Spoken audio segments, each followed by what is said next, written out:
Allow me to reintroduce myself. It's your favorite Dr. Harry, and what is in store today? This is my last video in the series. You can protect yourself from disease, or how you can reduce your risk to disease. And today I'm going to talk about something that most of you like: food. Who doesn't like food? Everybody likes food. But before you get too much excited, I have a spoiler for you. The food that you eat can potentially put you at risk of disease. So for your well-being, watch what you eat.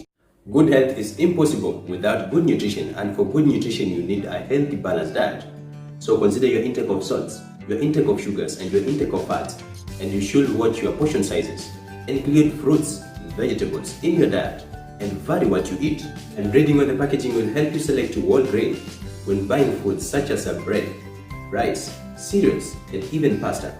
These are more rich in nutrients and fiber than the alternative made from refined grains. And for protein, try eating a small amount and lean portion of meat, poultry, and try eating fish a couple of times in a week if possible. If you eat too many sugars and too many fatty solids, you are at risk of becoming overweight. So to minimize this risk, drink water instead of drinking sweetened beverages. Eat fruits instead of eating sugary dessert. Limit your intake of solid fats from such items such as sausages, meat, butter cakes, cookies, and even cheese. Instead of cooking using a solid fat, you may want to consider using safer oils, for example coconut oil, sunflower oil, or oil made from corn. Too much salt or sodium in your diet can raise your blood pressure to unhealthy levels. Limit your intake of sodium if you are hypertensive. You may use other flavors to flavor your food instead of using salt. How much you eat can be as important as what you eat. So as you enjoy your food, do not continue eating if you no longer need to. An issue tied to nutrition is food poisoning. Any food that is not prepared properly, that is not stored properly, can put you at a risk of disease. So what can you do to minimize the risk? I will ask you to go and watch a video I did a very nice video on is your food really safe? But I'll just a little bit highlight on what I talked about in that video. Number one, I talked about the need to shop wisely. You may need to shop for non-perishable foods first before perishable foods. Consider buying fresh foods, and by this you go to the market early.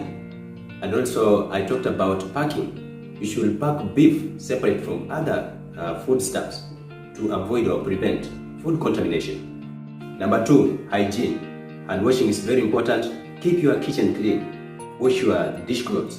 And also when cutting beef, use a separate cutting board from the one you are using to cut other foods, for example tomatoes or cakes. Number three was cook thoroughly and store properly to prevent food from spoiling. Keep cold food cold. Keep hot food hot. Know how to handle leftovers. They should not be stored for more than 4 days, or they should not be consumed after they have been stored for more than 4 days. Number four was be observant when you eat out. The food that you eat in a restaurant is prepared and purchased by someone else. You do not know the hygiene levels of those people who prepared the food. So be observant. If the restaurant is not clean, you may want to choose another restaurant. It's not a crime. Just look for another restaurant. And also be careful with the food that you carry home or leftovers. If you want to be arriving home within 2 hours, it's better not to carry the food. Or if you do, ensure that you go and store it directly in the refrigerator. That is what I have to say. Now you're in the know. My name is Harry. Stay safe and stay happy. Thank you.